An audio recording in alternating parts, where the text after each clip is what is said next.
The underground poker room smelled like expensive cigars and old money. Aria Morgan did not belong here. She did not belong anywhere that required a man at the door to decide if you were worth letting inside. But here she was, standing in the doorway, her breath coming in short gasps, her eyes wide and fixed on the small figure trembling beside her. Emma. A 7-year-old girl with tangled brown hair and a blue jacket 2 sizes too small, one eye swollen purple, blood dried on her split lip. The child clutched a photograph against her chest like it was the only real thing left in the world. Aria moved before her mind could catch up with her body. She stepped forward, placing herself between Emma and the circle of armed men seated around the green felt table. Her hands went up, palms forward, not in surrender but in protection. Not in fear but in defiance. 20 weapons trained on her back. She did not move. The room went silent in a way that silence could swallow sound itself. Even the cigar smoke seemed to pause mid-curl. Cards lay scattered across felt worth more than everything Aria owned. Cash in neat stacks. Gold watches glinting under dim light. And then there was him. Luca Bianchi sat at the head of the table, his hand frozen mid-deal, his eyes locked on the photograph the girl was holding. His face was a mask, carved from stone, but something shifted behind his eyes. Something that looked like a man watching his entire world catch fire in a single moment. He was tall, broad-shouldered, filling the space around him the way powerful men do without ever having to try. 47 years old but built like someone who still trained with his fists. Dark Italian suit, tailored, the kind that cost more than Aria's monthly rent. White shirt unbuttoned at the collar, showing the strong line of his throat. A scar ran from just below his left eye to his cheekbone, thin and pale, like someone had once cut into him and decided to leave the mark as a warning. His voice came out low. Not angry. Worse than anger. Where did you get that photograph? Aria said, her voice trembling like a candle in the wind. I found her outside the shelter. She was alone. She was hurt. And I? The man called Enzo stepped forward, hand moving toward his jacket. Nino, taller, broader, moved with him. Their faces were blank, professional, like men who had done violence so many times it no longer registered as anything but work. Luca raised one finger. Everything stopped. The 2 men froze mid-step, their hands stilling, their bodies going rigid with the kind of discipline that comes from years of unquestioned obedience. In 15 years of working for Luca Bianchi, Enzo had never seen him raise that finger in quite this way. Never seen his jaw clench like that. Never seen his hands shake. The photograph trembled in Emma's small fingers. Even from across the room, Aria could see it was worn at the edges, folded and unfolded 100 times. A man's face. A face that meant something to someone. What is your name? Luca asked. Not Emma. Not the child. Aria. Aria Morgan. The words came out barely a whisper. I work at the downtown shelter. I take care of the children who come through. And this little girl, she placed a hand on Emma's shoulder, felt her trembling like a small bird caught in a fist. She came to us 2 hours ago. Someone hurt her. Someone hurt her badly. The room was so quiet you could hear the blizzard wind battering the frosted windows from outside. Snow pounded against the glass like something desperate trying to get in. The city had sealed itself shut 3 hours ago. Roads impassable. Visibility near zero. 30,000 people trapped in their cars, their homes, their lives, while the storm swallowed everything. Inside this room, inside this moment, there was only her and the child and 20 men who could end both their lives before anyone noticed the difference. Luca stood. Slowly. Every movement controlled, deliberate, like a man who had learned decades ago that speed could reveal weakness. He was 6'1", maybe 6'2", tall enough that Emma had to crane her neck to look at him. His eyes moved down to the girl's face. To the bruise. To the blood. Something in his chest broke. You could see it happen. Could see the moment when the powerful man looking at a photograph became something else entirely. A father. Just a father. Her name is Emma. Aria asked. The words came out before she could stop them. Her name is Emma Bianchi, he said, his voice like thunder rolled low and dark across distant mountains. She is my daughter. And she was taken from me 3 days ago. Outside, the snow fell like a curse that could not be erased. The wind screamed. And Aria Morgan, who had $78 in her pocket and bruises on her throat from a man named Douglas Hale who had beaten her unconscious 2 days earlier, suddenly understood she had just stepped into a world where mercy and violence lived in the same breath, where one raised finger could erase you from existence, and where the man standing in front of her would burn this entire city to the ground if it meant protecting this small girl. She did not know his name. She did not know what he was.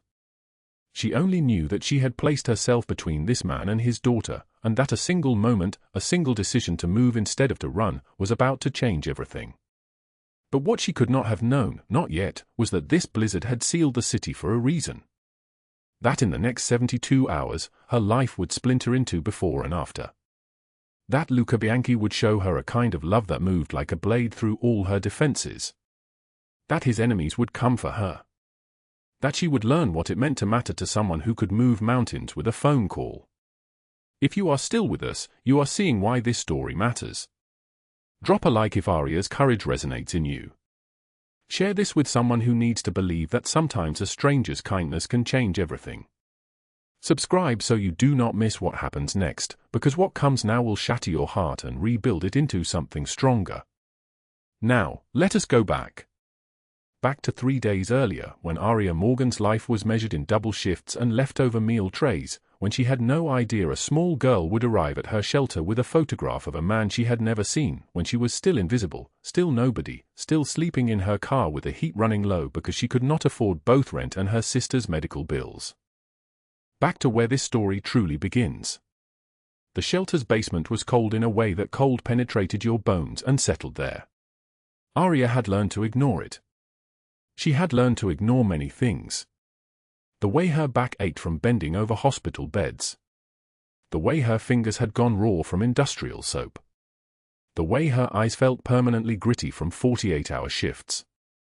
She was 29 years old and looked 45. The children's cots were arranged in 2 neat rows, each one with a thin blanket and a pillow that had lost its shape somewhere around 2008. The walls were painted a shade of beige that was supposed to be calming but looked like surrender. A single fluorescent light hummed overhead, casting everything in a sickly yellow glow that made even the children's faces look hollowed out. Aria moved between the cots, checking on each sleeping form. 7 children tonight. 7 who had nowhere else to be. She knew their stories or parts of them. Knew that the 4-year-old in the corner had watched his mother overdose. Knew that the 2 teenagers on the back cot had been living in a shelter since their father had been deported. Knew that 9-year-old Marco had learned to stay invisible because visibility could get you hurt. She did not know their futures. But she knew their presence. And the present was all any of them had. At 2:06 in the morning, the basement door opened. Cold air rushed in, carrying the smell of winter and something else. Something metallic. Blood. A small figure stood framed in the doorway. A girl. 7 years old, maybe 8, with tangled brown hair that looked like it had not been brushed in weeks. She wore a blue jacket 2 sizes too small and nothing underneath it. No shoes. Just bare feet on concrete that was colder than ice. Her left eye was swollen shut. Purple, turning black at the edges. Her lip was split down the middle, crusted with blood. And in her trembling right hand, she held a photograph. Aria moved toward her slowly, the way you approach a wounded animal. Voice soft, steady, the voice she used with all the children who came through this basement door carrying their trauma like something they were responsible for carrying. "Hello, sweetheart," Aria whispered. "My name is Aria. What is your name?" The girl's eye, her right eye, the only one that worked, searched Aria's face. Looking for something. A trick. A reason to run. "I am Emma," she said. Her voice was barely there. "I do not know where I am. Aria did not ask how she had gotten here. Not yet. Not until the child was warm. Not until the fear had loosened its grip enough that words could form. She took off her own jacket, the thin quilted thing that had been through 2 winters and was losing its stuffing like memories. Wrapped it around Emma's shoulders. The girl was shaking so badly her teeth chattered. "Come," Aria said. "Come with me. There is warmth. There is clean water. I can help you." Emma followed her deeper into the basement, away from the door, away from the cold. Aria found the first aid kit under the sink, basic, understocked, but it had hydrogen peroxide and gauze. She wet a cloth with warm water and began gently cleaning the blood from the girl's face. "Someone hurt you," Aria said. "Not a question." Emma nodded, her whole body shaking. "But you are safe now," Aria said. And she meant it. She meant it with everything inside her that still believed in things like safety. "No one is going to hurt you here. I promise." It took 30 minutes to clean all the blood away. To find the source of each injury. A cut above the eye. A split lip. Bruises forming on her ribs where hands had closed too tight. When it was done, Emma reached into the pocket of her too small jacket and pulled out the photograph. It was creased and worn, folded and unfolded 100 times. The image showed a man's face. Dark hair. Intense eyes. A scar running from below his left eye to his cheekbone. "Do you know him?" Emma asked, holding out the photograph with a trembling hand. Aria took the picture. Studied it. Shook her head slowly. "I do not know who this is, sweetheart. Do you?" "He is my papa," Emma said, her voice breaking. "I want to find him. I need to find him. He will keep me safe. He always keeps me safe." Aria looked at the photograph, then at the broken child in front of her. $78 in her pocket. No money for a phone call to police. No money for anything but the gas to drive this girl to somewhere that could help. She made a decision that would splinter her life into before and after. "We will find him," Aria said, holding the shaking child against her chest. "I promise you, we will find him." Outside, the weather service issued its first blizzard warning. By morning, the city would seal itself shut. The roads would close. The airports would empty. And Aria Morgan, a widow with nothing but a worn-out car and a heart that had not learned to protect itself from breaking, would find herself standing in an underground poker room facing the most dangerous man in San Francisco. Sometimes one hand reached out at exactly the right moment. Sometimes that single moment could change an entire life. The fluorescent lights hummed like a swarm of insects trapped in plastic tubes. 5:47 in the morning. The elderly care facility on Market Street came alive in that terrible quiet that only hospitals and nursing homes possessed, a silence filled with the sound of machines breathing for people, monitors beeping in measured intervals, footsteps on linoleum that squeaked with every movement. Aria Morgan stood in room for 12, her hands beneath the armpits of Mrs. Chen, a woman 93 years old and weighing perhaps 93 pounds. The simple math of caregiving, a body that light should have been easy to lift. It never was. Aria had been working for 14 hours straight, and her shoulders screamed with the accumulated weight of 12 residents helped into beds, helped into wheelchairs, helped into the bathroom, helped back again. She hoisted Mrs. Chen like a prayer, careful, deliberate, setting her down on the raised toilet seat with the gentleness of someone lowering a child into water. "There, Mrs. Chen. You are safe," Aria said, her voice rough from the long shift but still warm. "I will be right outside the door." Mrs. Chen nodded, her papery hands trembling. She said nothing. She had not spoken a full sentence in 2 years, but her eyes tracked Aria's movements, following her like Aria was the last familiar thing in a world that had become a foreign country. The bathroom door clicked shut. Aria leaned against the wall in the hallway and closed her eyes for 6 seconds. 6 seconds was all she allowed herself. The next shift started at noon, and she needed to drive across the city to the underground shelter on Folsom Street before then. She had volunteered there for 3 years now, working without pay, bandaging wounds she was not trained to treat, listening to stories that broke something inside her chest a little more each time. She opened her eyes and walked to the break room. The sandwich sat on the counter where she had left it 40 minutes ago. Half a turkey sandwich, crust cut off, left on a resident's lunch tray. Mrs. Kowalski had taken 2 bites and pushed the plate away. Aria wrapped the remaining half in a paper napkin and placed it in her jacket pocket. She had learned this arithmetic long ago: a meal could feed you twice if you divided it carefully. The other nurses did not look at her while she ate. They never did. There was a shame attached to hunger that transcended logic, that made people avert their eyes as if poverty were contagious. Her phone lit up on the counter. A text message from her sister Claire in Phoenix, sent at 5:31 a.m. The words arranged themselves in Aria's vision like a sentence she had been dreading. The doctor called. They need the rest of the payment now. $35,000 in 3 days, or they will not start the experimental treatment. Aria, I am scared. I do not know what to do. I do not know how to tell my kids that their mother might die because we are broke. Aria read the message 3 times. The numbers did not change. $35,000. In 3 days. She had $78 in her wallet. 78. She could count the dollar bills in her mind: 3 20s, 2 10s, a 5, 3 1s. The bills were old, worn, soft from handling, from being recounted again and again as if repetition could make more of them appear.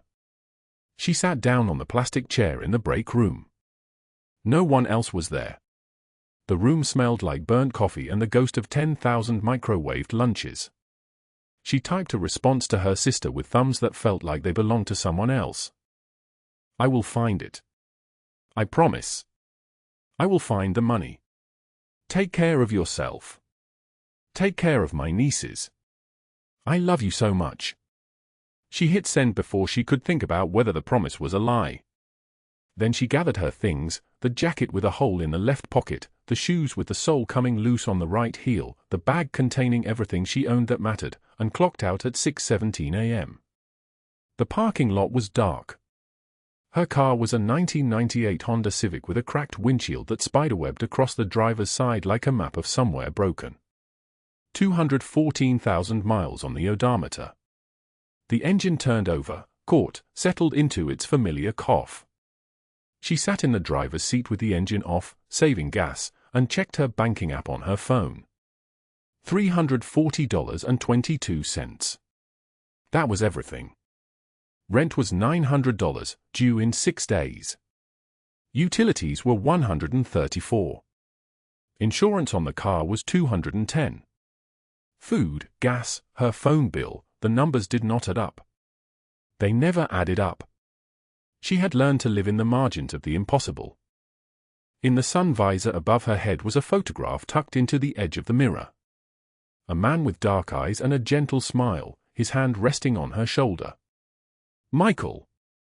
Her husband. Dead for years from a heart attack that came without warning at 2 in the afternoon while he was buying coffee at a cafe. Dead at 31 years old. She had been buying groceries 2 miles away when he stopped breathing. She did not allow herself to look at the photograph for more than 1 second. Looking at it was like opening a door to a room full of cold. She had appointments with cold later. Right now she needed to move. The shelter on Folsom Street occupied the basement of a former hotel, 3 levels below street level, accessed by a metal door painted institutional green. Inside, the air was cool and damp, smelling of concrete and the sharp bite of industrial disinfectant that never quite covered the underlying scent of human desperation and unwashed clothes. The director, a woman named Patricia with gray hair pulled into a severe bun, was sitting at her desk drinking coffee at 6:53 a.m. Aria. You are not scheduled until tonight. I know, Aria said. I wanted to check on Maria. See how her burns are healing. Patricia gestured toward the cots arranged in the main room. 17 women and children were sleeping, some with children curled against them like protective animals. Maria was in the 3rd cot from the wall, her left arm wrapped in fresh gauze. The burns ran from her wrist to her elbow in a pattern that suggested something deliberate, something cruel. Aria knelt beside the cot and gently examined the wrapping. The smell underneath was sharp, infection beginning, or the beginning of healing. It was hard to tell with burns. Everything hurt. Everything needed to be changed. She made a note to bring new dressings from the hospital where she knew a nurse who stole them for the shelter. "How are you feeling?" Aria whispered. Maria did not open her eyes. "Like I deserve it." "You do not deserve any of this," Aria said. She said it with absolute certainty, the way you would state a fact about gravity or time. "You deserve safety. You deserve kind hands. You deserve a life where no one hurts you." Maria's eyes opened. They were hollow, the color of water. Deserving does not matter. What matters is what people do to you. What matters is surviving.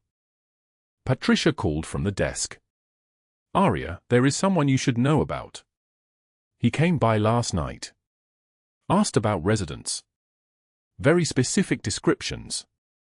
Very interested in the young ones." A feeling moved through Aria's stomach, a quickening, a small alarm beginning to ring somewhere in her consciousness. "Who?" "Did not give his name. Left this." Patricia held up a business card. It was cream-colored, expensive, the kind of card that suggested money and power. In small letters it read, "Douglas Hale. Consulting." There was no phone number. No address. Just a name and a title that meant nothing and everything at the same time. What did he want? Aria's voice sounded strange to her own ears, thin, like it was coming from very far away. He was looking for girls between the ages of 7 and 16. He said he worked for a private school. Said he was trying to identify promising candidates for scholarships. Patricia's voice was flat. "I told him we do not provide information about our residents." He smiled and left the card. The smile. That detail bothered Aria more than the questions. A man who smiled while asking about children. A man with a name and a title and a cream-colored card. A man who was looking for someone specific, even if he claimed otherwise. She did not know that Douglas Hale had been inside the shelter for exactly 12 minutes. She did not know that he had photographed 3 of the young residents on his phone while pretending to look at the community bulletin board. She did not know that in 6 hours, he would return with a new strategy, a more direct approach, a willingness to hurt anyone who stood between him and his objectives. She only knew that something cold and dangerous had entered the shelter in the form of a man in an expensive suit. And that feeling, that instinct, would save her life in ways she could not yet understand. The back door of the shelter crashed open at 11:34 p.m., the sound of metal against concrete echoing through the dimmed hallway like a gunshot in silence. Aria Morgan froze, her hands full of donated children's clothing, her body tensing in the way it always did when unexpected sounds arrived after dark. The wind outside was already turning bitter, November pushing toward December, the forecast calling for snow that might seal the city for days. A small figure stumbled through the doorway. 7 years old. Blue jacket soaked with rain and something darker. One eye swollen shut, the skin around it already turning colors that should not exist on a child's face. Aria dropped the clothes and ran. "Sweetheart, who did this to you?" Her voice came out gentle, the way she had learned to speak to frightened things. The girl would not answer. She just shook, her whole body trembling like a small animal trapped in headlights, and her eyes kept darting toward the open door like something was still chasing her through the dark. The child's split lip was bleeding fresh blood, drops falling onto the tile floor. Her wrists showed marks where fingers had gripped hard, bruises in the shape of hands. But it was the eye that made Aria's chest contract. That kind of swelling did not come from a fall. That came from deliberate impact. "What's your name?" Aria asked, lowering herself to the girl's eye level, keeping her voice steady. "Emma."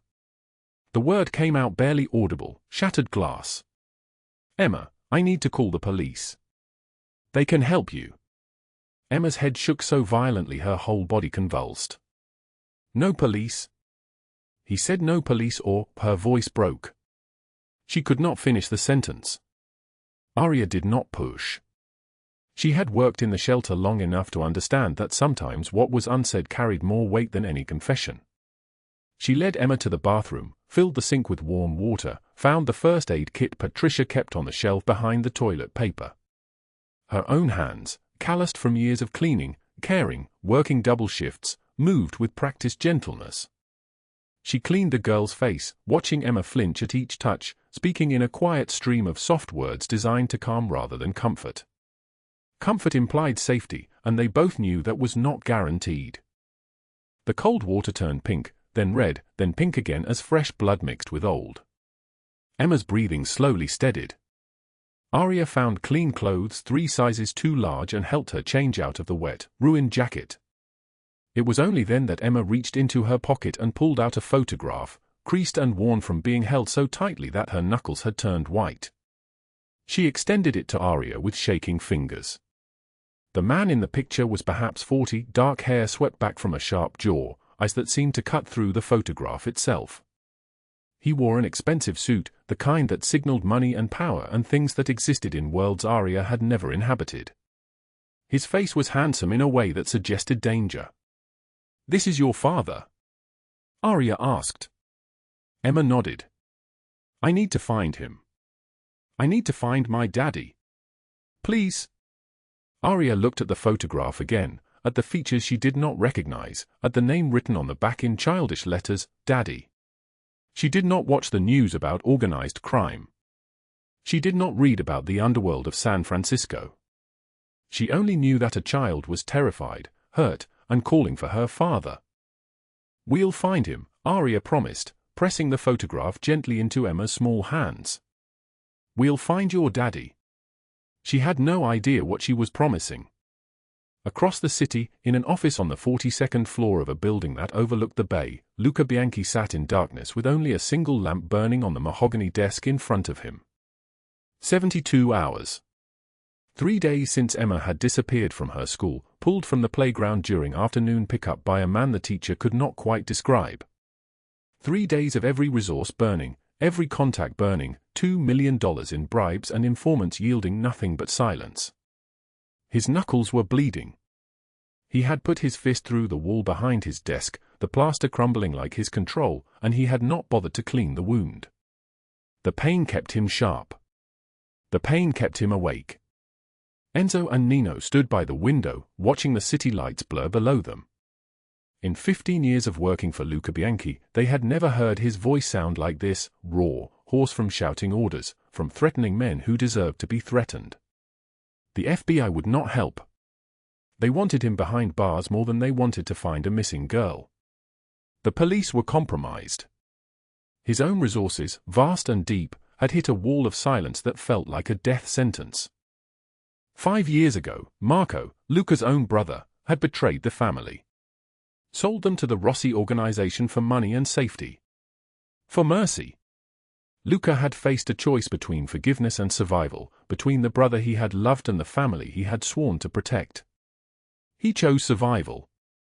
He buried Marco himself, in the cemetery on a Friday night with no one watching, and he never spoke his brother's name again. Now his daughter was gone and he was helpless. Luca's phone lay on the desk in front of him. He did not pick it up. He did not make calls.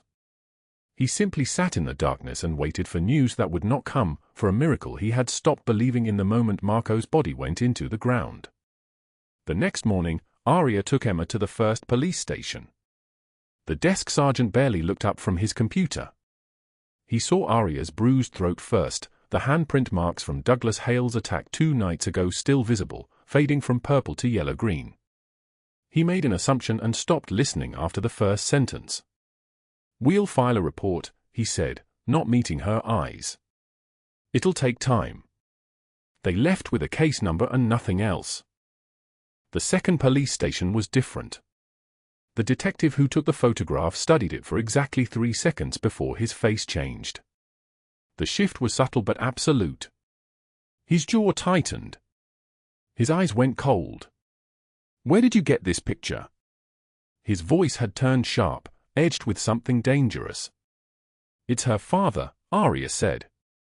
She still did not understand. Go home, lady. The detective did not look at her. He looked at the photograph in his hands like it was contaminated. You're in over your head. Go home and forget you ever saw this face. He escorted them out. At the third station, they would not even take a statement. A sergeant saw the photograph and made a single phone call. Minutes later, Aria and Emma were outside on the sidewalk, the door locked behind them, with no explanation and no hope.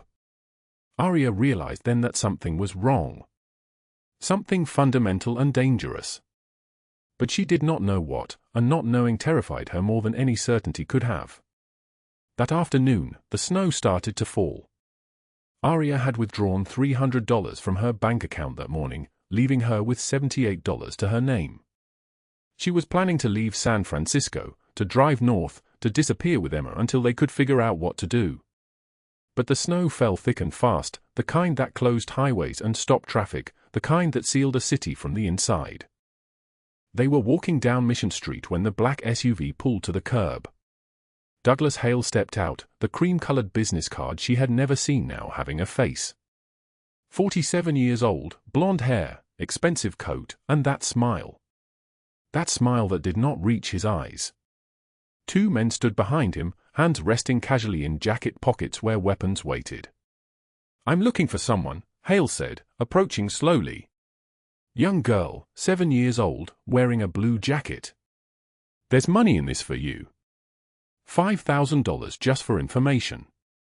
Aria stepped in front of Emma. I don't know what you're talking about.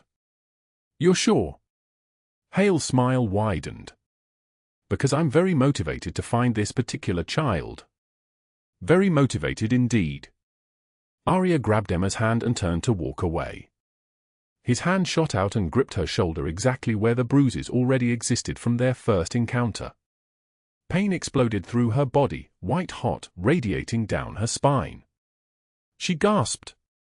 Emma screamed.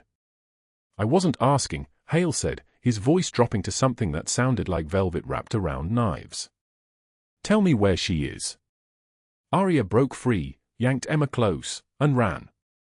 They hid in a church basement for 4 hours while the snow fell outside and the world became a white blur. Emma clung to her, and Aria held her, counting her breath like it was currency she could not afford to waste. That night, Aria returned to lock up the shelter. The director had already left.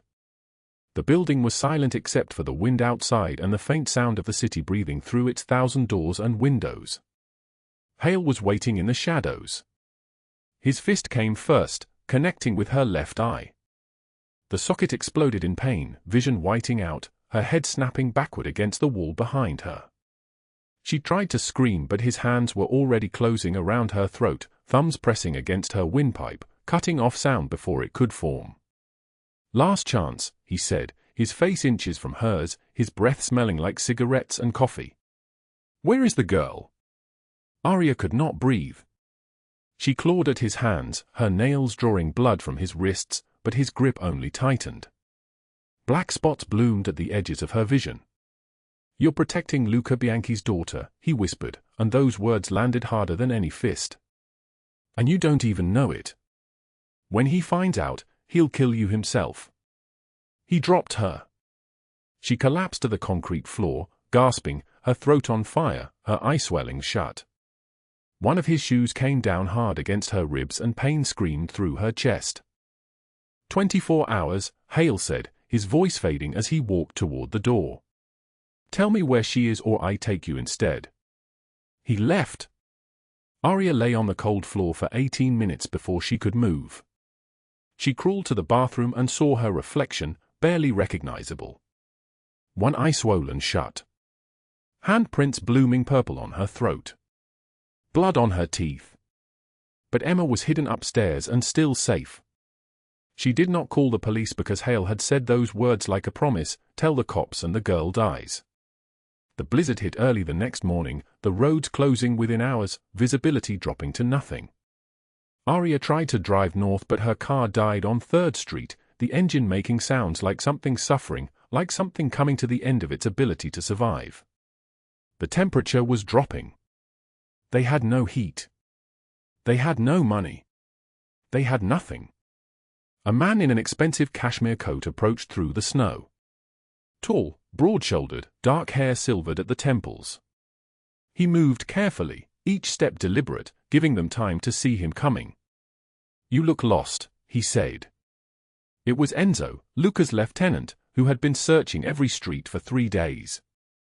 His eyes found Emma's face and his hand went to his phone. Aria panicked.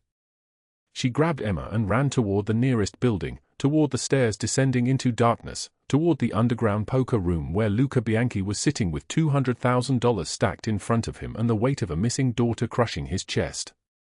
She did not know what she was walking into. The room fell silent the moment she appeared at the top of the stairs. 20 men in expensive suits, hands resting on expensive furniture, all of them turning to watch as a woman with one eye swollen shut and handprints on her throat stumbled down the steps with a child clutching her hand. Luca looked up from the poker table. For a moment, nothing happened. The world paused. Then Emma broke free and ran toward him. "Daddy!" He caught her like she was made of glass and miracle both, holding her so tightly it seemed he would never let go, his face buried in her hair. Aria watched the reunion, feeling her legs finally give out beneath her. She slid down the wall to the floor, her mission complete. Luca looked at her over Emma's head, his dark eyes cutting across the room like a blade. "Everyone out. Now." 20 men filed out in silence. The door closed. For the first time in 15 years, they had heard that tone, and they knew something fundamental had shifted. Luca crouched in front of Aria, making himself smaller, less threatening. "Who are you?" Her voice was hoarse, barely a whisper. "Nobody. Just someone who found your daughter." She tried to stand, to leave, to disappear back into the life of invisibility she had always inhabited. But Emma was talking, small words tumbling out in a rush. "She saved me, Daddy. She fought the bad man. He hurt her because of me." Luca's jaw tightened. "What bad man?" Aria told him about Douglas Hale. About the attack. About the threats. About the photograph. As she spoke, the temperature in the room dropped 10 degrees. Luca pulled out his phone. His voice, when he spoke, was quiet and solid like an oath. "Find Douglas Hale. Now." He had found his daughter. Now he would find his rage. The penthouse on Nob Hill existed in a space between earth and sky. Floor-to-ceiling windows swallowed the entire city, but tonight the city had disappeared. The blizzard had swallowed it instead. Snow fell in thick, diagonal sheets, driven by wind that screamed like something alive against the glass. Inside, the temperature held at exactly 72 degrees. Outside, the thermometer had stopped registering anything below -8. Aria Morgan sat on the edge of a bed that cost more than her annual rent, wearing borrowed pajamas and watching her own reflection fracture in the window. The left side of her face had swollen to an alien purple. Handprints marked her throat in shades of black and crimson that looked like someone had tried to erase her from the world. Her ribs, wrapped tight beneath the borrowed shirt, screamed with each breath. The door opened without knocking. Dr. Chen entered carrying a tray. He was a small man with silver-threaded hair and the careful movements of someone who had learned long ago not to startle people who were already broken. Behind him came a woman holding fresh ice packs wrapped in silk cloth. Neither of them asked questions. In Luca Bianchi's world, asking questions was how people learned things it was better not to know. "Time for medication," Dr. Chen said, his voice gentle as snow falling. He set the tray on the mahogany side table. 3 pills in a small white cup. Water in a crystal glass that probably had a name. The pain will ease by morning. The swelling, 3 to 5 days. Aria didn't reach for the pills. Her eyes fixed on the window, on the blizzard erasing everything, on the city lights disappearing into white static. "I need to leave." "You have fractured ribs," Dr. Chen said, not unkindly. "A severe concussion. Contusions covering 60% of your body. You need rest and monitoring. At minimum, 3 days. 3 days. She did the mathematics in her head the way she always did, the way poverty teaches you to calculate with precision. 3 days of not working meant $78 becoming $78 minus whatever meager amount would not appear in her bank account. 3 days of her sister Claire not receiving money. 3 days counting down toward a deadline that would not move. I have work, Aria said. Her voice came out shredded, like she was speaking through gravel. My sister needs surgery. I have 3 days to get $35,000 or the hospital stops treatment. Dr. Chen exchanged a glance with the woman holding the ice packs. Both of them left without another word, closing the door with a silence so complete it seemed to absorb sound from the entire building. Aria picked up the pills. Swallowed them. The water tasted like nothing, which meant it was probably the most expensive water in San Francisco. She was not supposed to be here. She was supposed to be in her car, parked behind the grocery store on 5th Avenue where the manager didn't notice if homeless people slept in the lot. She was supposed to be working the evening shift at Di Marco's restaurant, carrying plates of pasta and veal that cost $40 and collecting tips that came to $3, sometimes $5 if the man at table 9 was feeling generous. Instead, she was here. In a penthouse. With a child who had called her brave. The footsteps in the hallway were deliberate and heavy, the sound of someone moving through a space they owned absolutely. They stopped outside her door. Aria heard breathing on the other side of the wood. Then the door opened. Luca Bianchi filled the doorway like a man could fill a space that way. He was 6'2", built like someone who did not spend time debating whether violence was necessary, he simply decided. His suit was charcoal gray, tailored to fit the particular geometry of his shoulders. The white shirt beneath was open at the collar, showing the base of his throat and the silver chain he wore. On his left wrist, a watch with a face that glowed in the dark cost more than Aria had earned in 5 years of double shifts. But his eyes were what undid her.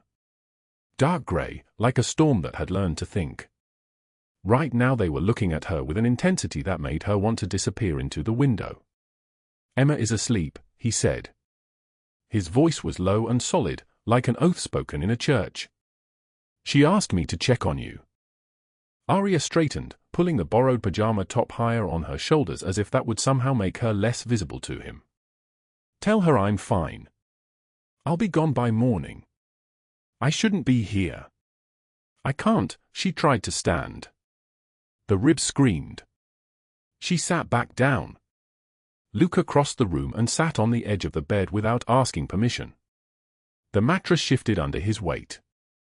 He was close enough now that she could smell him, expensive cologne layered over something else, something that smelled like winter and leather and the kind of power that didn't need to announce itself. You're not going anywhere, he said. Not for 3 days. You don't understand, Aria said, and there was desperation in her voice now, raw and unfiltered. My sister is dying. Cancer. Stage 4. The experimental treatment is $35,000. She's on the waiting list. They give me until Thursday to pay or they remove her from the program. My mother left her house to me but it foreclosed. I have $78. I have nothing. So I'm very grateful for the help, truly, but I can't stay here. I can't, her voice broke. I can't let her die because I slept in a warm bed. The silence that followed was the kind of silence that happens in rooms at the top of buildings, far away from traffic and humanity and the sounds of ordinary suffering. Outside, the wind screamed against the windows. Inside, Luca Bianchi was very still.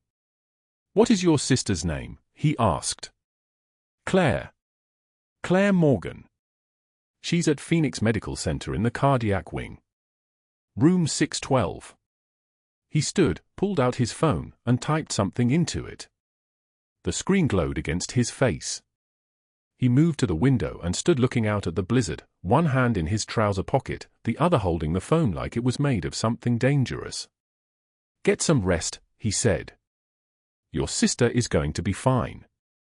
You don't know that, Aria said, but there was something in his tone that made her believe he did know it, that somehow, impossibly, he had just rearranged the future by the simple act of typing. 3 blocks away, at 3:19 in the morning, Douglas Hale's phone rang. He jerked awake, the woman beside him stirring briefly before rolling away.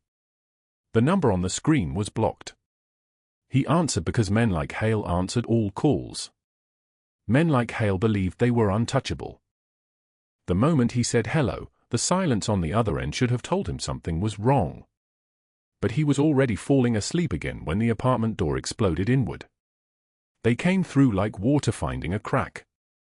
12 men in tactical gear, faces covered, moving with the precision of a machine that had been designed specifically for taking apart rooms and the people in them. Hale was scrambling for the gun he kept in the nightstand when Enzo's weapon pressed against his temple. "Don't," Enzo said. Just one word. An entire threat contained in it. They found everything because Hale was arrogant enough to keep everything. Ledgers with names of 47 women. Encrypted phones.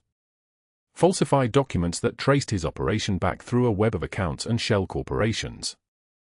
At the center of the web sat a name that appeared 17 times in red ink.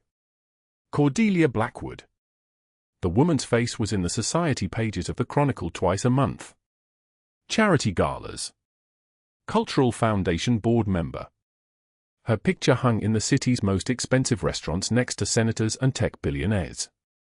Hale was trembling now, sweat running from his hairline, his hands shaking as Luca stepped through the ruined doorway. Snow clung to his shoulders. His face was absolutely empty.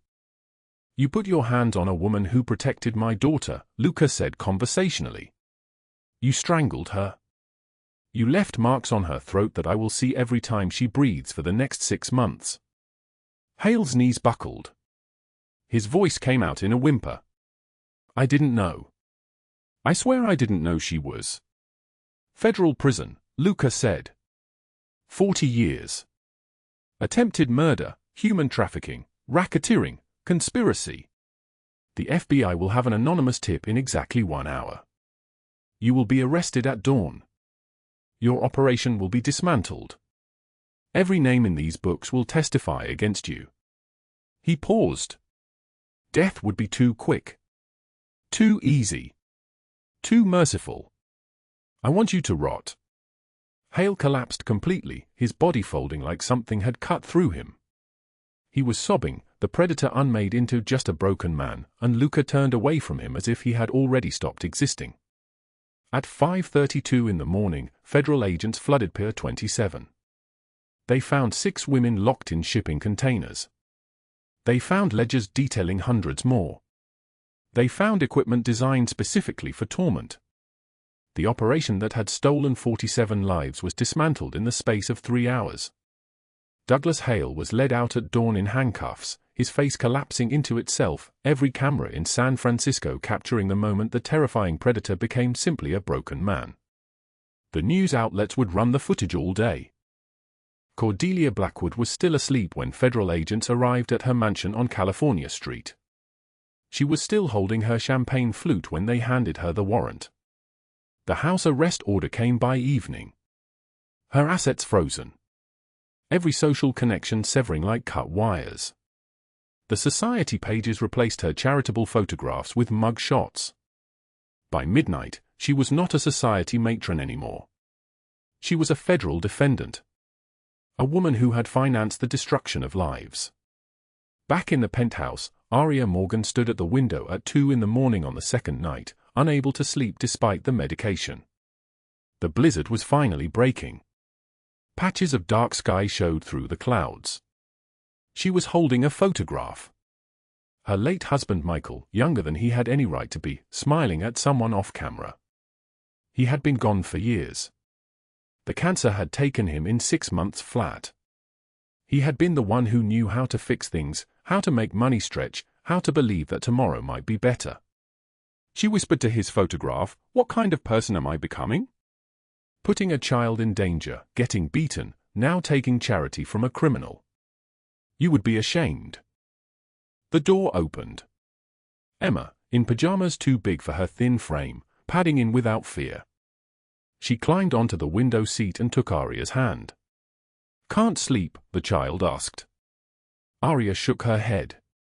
My daddy says you're the bravest person he ever met, Emma said. He says you fought the bad man even though you knew he was stronger.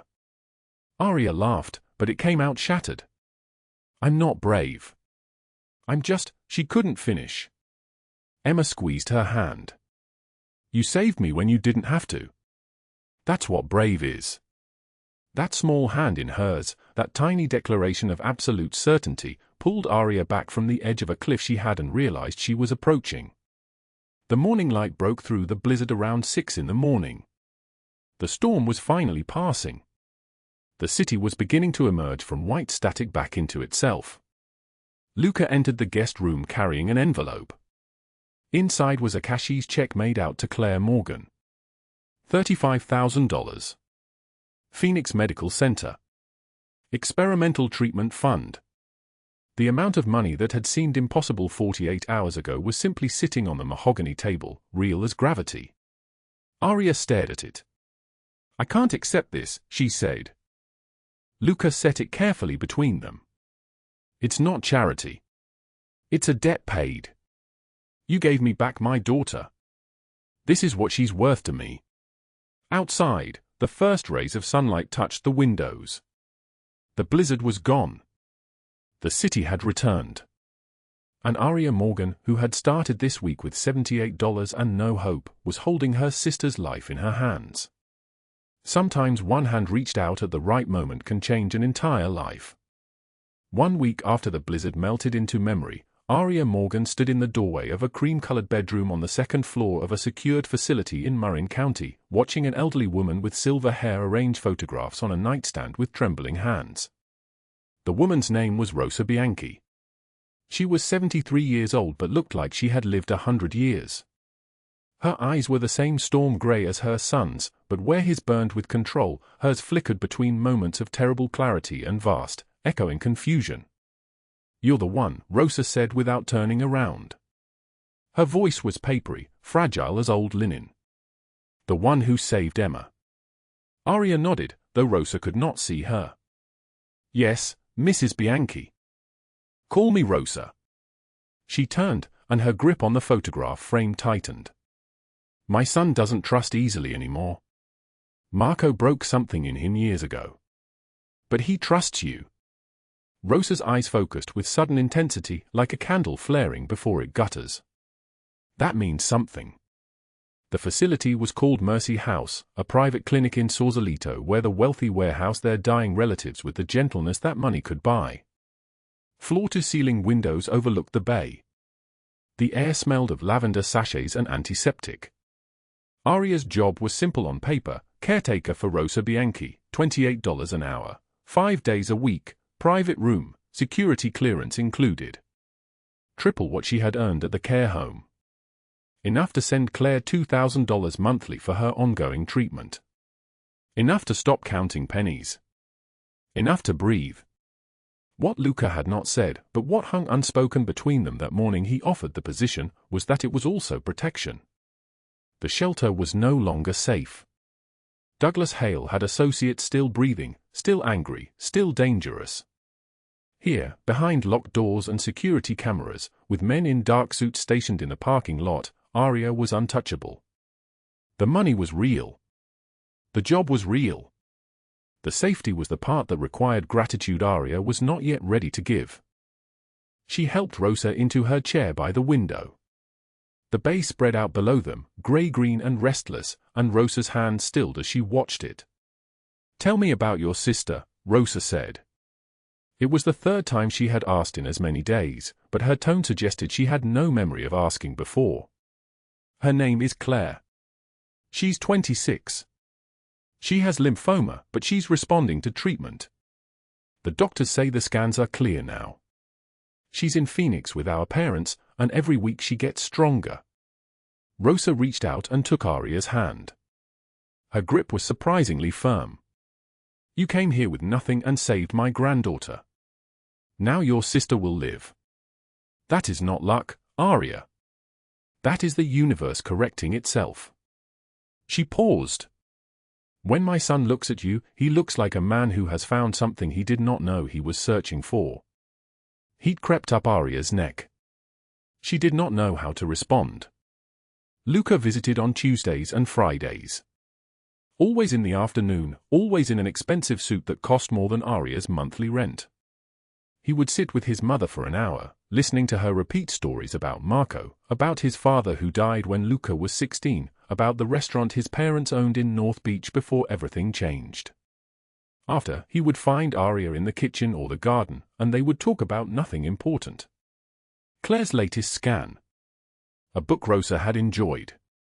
The weather. His voice was low and measured, each word placed with intention, like a man speaking a language he had learned to control perfectly. In 15 years of working for Luca Bianchi, Enzo and Nino had never seen him visit his mother more than 3 times a month. Now he was coming 6 times, sometimes 7. And he stayed longer each time, always finding a reason to linger after Rosa fell asleep. They stood together once watching the sunset paint the sky copper and gold, and Luca said, "Thank you for being patient with her. For being patient with all of this." Aria looked at him. "You don't have to thank me. I'm being paid. You're being paid to provide care. You're choosing to provide kindness. There's a difference." By the 2nd month, Aria stopped waiting for the other shoe to drop. Claire's treatment was working.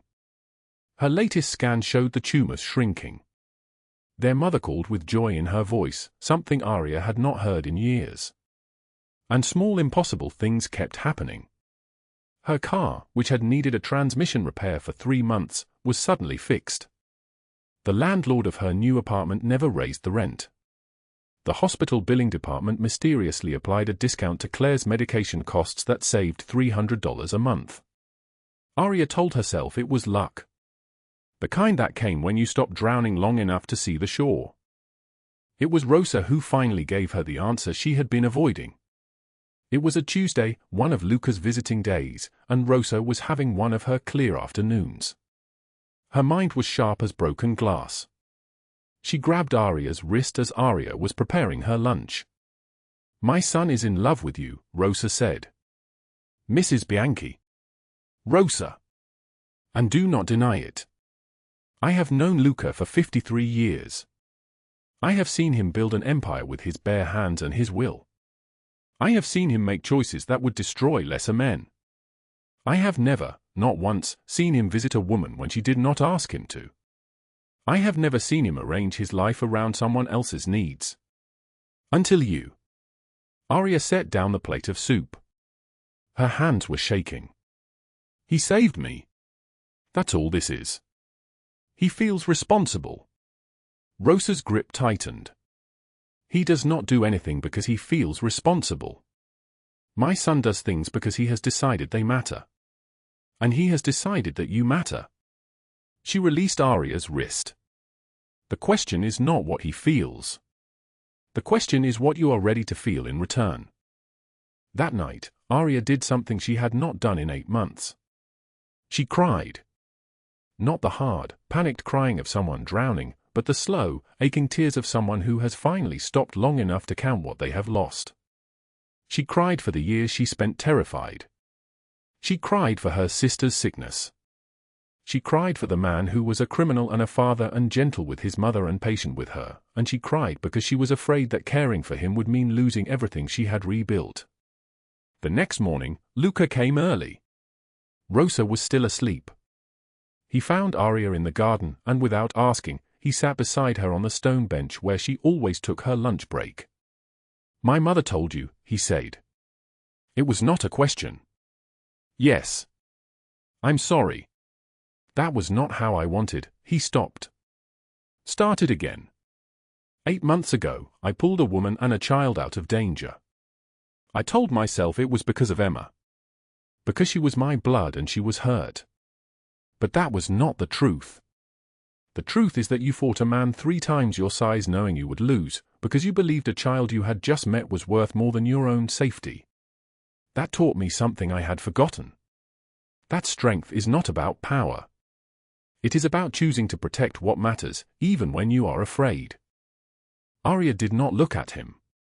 She could not. You helped me because you could. That does not mean.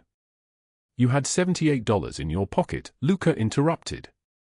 His voice was steady, certain. You were sleeping in your car. A man had beaten you unconscious. And the first thing you did when you could move was protect a child. I helped you because I wanted to. Not because I felt responsible. Because I could not stop thinking about you. And I wanted to know who you would become if someone finally believed in you. He paused. The only sound was the water fountain in the corner of the garden, water falling in steady, patient rhythm. I've waited 8 months for you to rebuild yourself without me. To find your own ground. Not because I doubted what I felt, but because I needed you to know that you could stand without me. That you have a choice. Aria turned to look at him then. His face was composed, controlled, but his eyes were burning. In all the weeks she had known him, she had never seen him let anyone see him like this. So careful. So vulnerable. What if I don't want a choice? She said quietly. What if I want to stay? Something shifted in his expression. Then you stay because you want to. Not because you're afraid of what leaving might cost.